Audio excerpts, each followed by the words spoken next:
Welcome back to large-scale machine learning.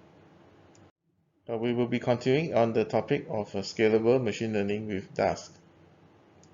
So scalable machine learning with Dask, where we try to do distributed machine learning and spread out the load for CPU-bound tasks. So we don't just use one processor, we use several processors within a cluster.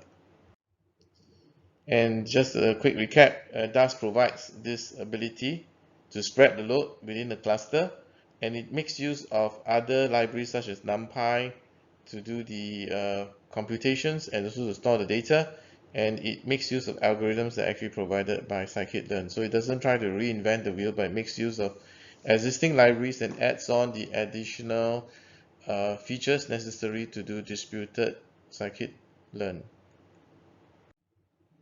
So going back to our original description about CPU bound and memory bound, if the data can fit within the RAM and it's not too CPU intensive, we can basically do this with normal scikit-learn. We don't need to have the distributed version. But if we need to have more CPU power because the model is very large and hence needs a long training time. For example, trying to do the training for a very large random forest with hundreds of estimators, then we need to actually consider distributed scikit-learn. That means we are going to run scikit-learn not just on one machine, but on multiple machines. Notice that the data still can fit within the RAM, so we are not concerned about spreading the load for the memory space. We're only concerned about spreading the load in terms of the CPU power that we require. And Dask is actually pretty good for this particular task. In fact, Dask has some extensions that allow you to spread the data as well, or chunk the data, but it has to be used together with the incremental learning meta estimator in Dask. So what can work well in this environment where what are some of the conditions that's necessary for us to use Dask for distributed scikit-learn? Number one, the data has to fit within the RAM.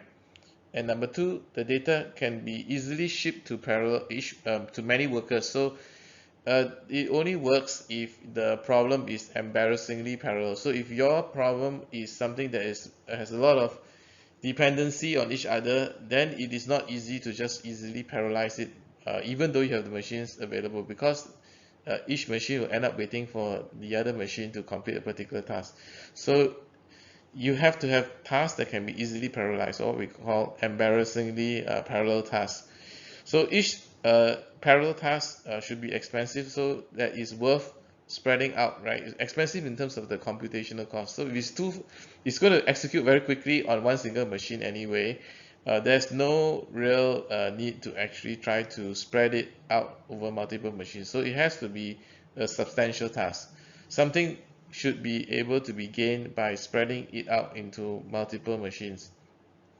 And secondly, uh, when it's embarrassingly parallel, we have to be able to spread it to multiple machines, not just one or two machines, but at least a couple of tens, right? If it's just one or two machines, probably you can still survive just with the non-distributed version.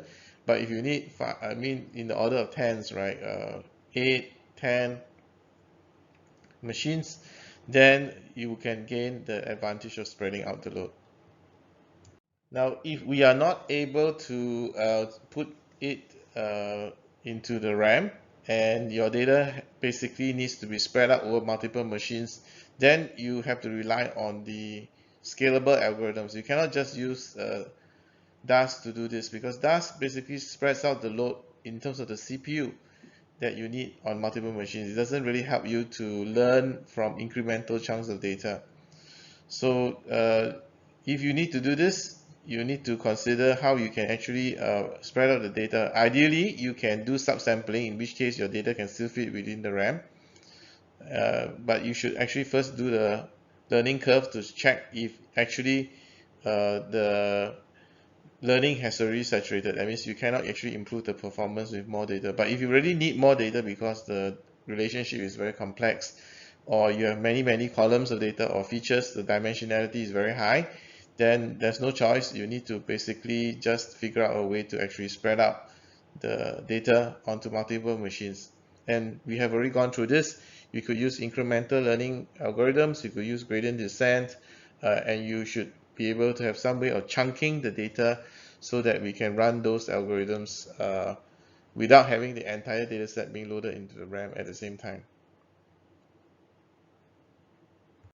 So we mentioned before that scikit-learn actually implements the estimators that have incremental learning or the partial fit function. But there is a feature in DAS that makes use of this partial fit function in the scikit-learn, and it manages the data movement for it. So this is called an incremental meter estimator because it is like a higher level estimator or a wrapper over the features that are provided by scikit-learn in order to work with larger arrays. So just to compare it with the normal condition, right? Normally, if you pass a DAS array to a scikit-learn estimator that's actually expecting a NumPy array, you first need to convert the DAS array, which is basically chunks of data, right, into one single gigantic NumPy array, and then pass it into the scikit-learn. Now, on this, if it's on a single machine, when you actually convert it into this gigantic NumPy array, you may actually run out of RAM and crash the program. But in the distributed cluster, all the workers will send their data to a single on distributed cluster. All the workers will send the data to a single machine and then also crash it. So it's the same thing, because we're combining all the data together into one single place, is going to end up crashing the machine. So what we want to avoid is this overloading the machine in terms of the RAM. So the DAS ML wrapper incremental meter estimator provides a bridge between DAS and scikit-learn so that scikit-learn doesn't require an entire chunk of data to be presented to it. So the scikit-learn estimators, they support the partial fit function. So what you're going to do is that you wrap the underlying estimator in the incremental meter estimator, and DAS ML will then sequentially pass one by one each of the blocks in the DAS array. So we don't need to convert it into one giant NumPy array. We're going to pass it chunk by chunk or block by block into the underlying estimator's partial fit function, which is what we intend. We want to do incremental learning block by block rather than trying to do incremental learning with the entire data set. So to use this, first you import from DAS ML wrapper, import the incremental meter classifier. You're going to get your NumPy array is actually stored in the DAS data frame, so as chunks, and then you're going to use a normal partial fit capable classifier, for example the SGD classifier, and then we're going to load in the two large data sets using the DAS data frame read CSV. Now this is actually able to read it very quickly as compared with the normal pandas read function. So this is actually an optimized reading function for large files. So we're going to read it from the S3 bucket, which is Amazon cloud service. So we're going to have a very large file read for both the X features and the Y class labels. Then we're going to create the estimator. This is the normal way that we do it, and we're going to set it as a number of iterations maximum at 100. And we are going to wrap that estimator around by using the incremental meter classifier. So we're going to use the incremental meter estimator around the scikit-learn estimator, and then we return the value in CLF. So when we call, the magic actually happens when we call CLF fit. So this CLF fit with X large and Y large is going to pass the chunks of data to the wrapped around estimator. It doesn't pass the entire array to it and crash the machine. And lastly, you need to, if you're having chunks of data and the first estimator may not have all the classes, it's good to actually specify the possible output classes in this case. So this basically, what it basically looks very similar to what you will encounter in scikit-learn, and actually it is intentional so that it is very easy for a programmer to use this. So anybody who's familiar with scikit-learn will probably know how to use this. It's just that we need to add an additional wrapper over the estimator before we call the fit function. And all the magic is actually occurring in the back for you automatically. As you no longer have that problem that you normally get when you try to pass in a very large array to a normal scikit-learn estimator. So previously, with the incremental meter estimator, we had to do a fit over a very large data set, a training over a very large data set. But sometimes the problem is different. Using the learning curve, we realize that we can do subsampling. We don't need the entire data set, and we can train on a smaller subset. However, when it's actually used in practice, we still need to predict for a very large input range of input values. So we need to predict or get the result of the prediction for a very large input data set.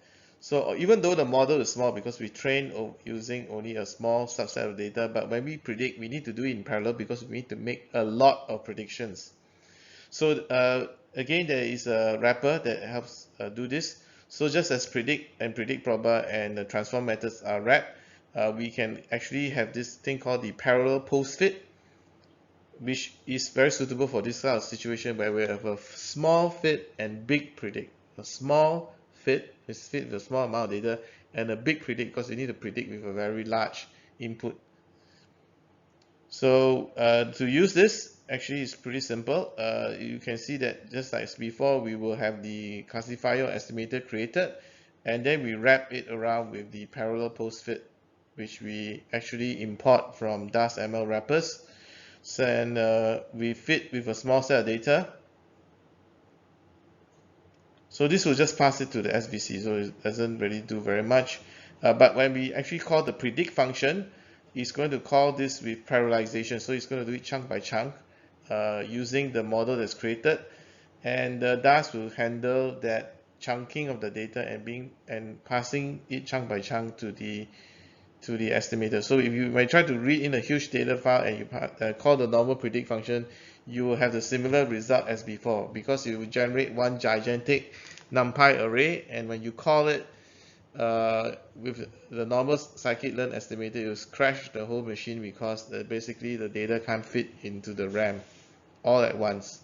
So we need to do this chunking, and in this case the chunking is done. The data is read in with chunks using DAS data frame, but when we want to call predict, the chunking, feeding it slowly in chunks is done by the parallel post fit.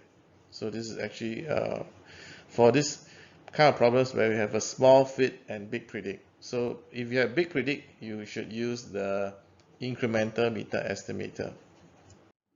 So when the training set is larger than the RAM, scikit-learn can't really work with this kind of distributed data set. So we need to use TaskML to implement that management of the data and wrap around the scikit-learn estimators. With this DASML wrappers, it works well with the chunk data in your DAS data frame and DAS arrays. So here are some of the notable estimators that work well with the DASML.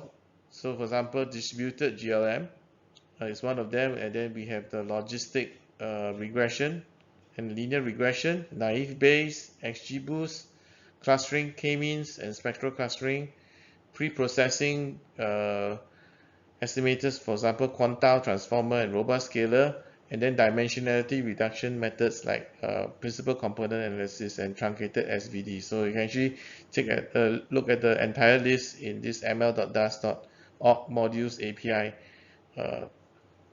documentation, which talks about these scalable algorithms that work with DASML.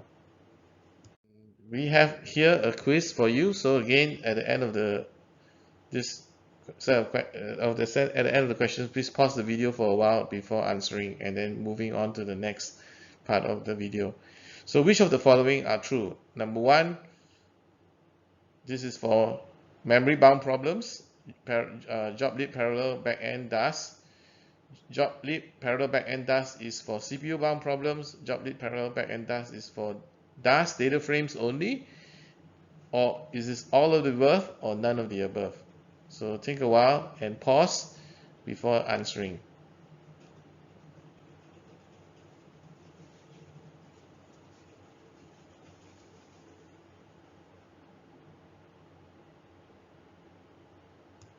So here's another quiz. Which of the following are true? Incremental meter estimator is for memory bound problems. B, incremental meter estimator is for CPU bound problems. C, meter estimator is for pandas data frame only. D, all of the above, or E, none of the above. So please pause the video a while before answering the question and going on to the rest of the video.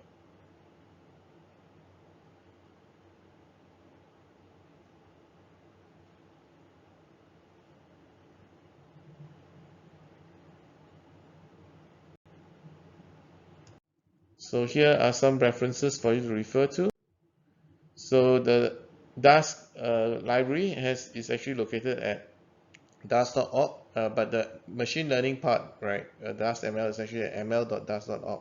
So do take a look at it to find out more information about the API, the meter estimators, the hyperparameter search. And there's some tutorial examples on how to actually use it. So it's quite useful. In fact, there's an example from examples.das.org which talks about how to do training or distributed scikit-learn using large data sets. And then incremental learning, and then again the examples on the machine learning using DAS library. So thank you for your attention, and we come to the end of this set of videos.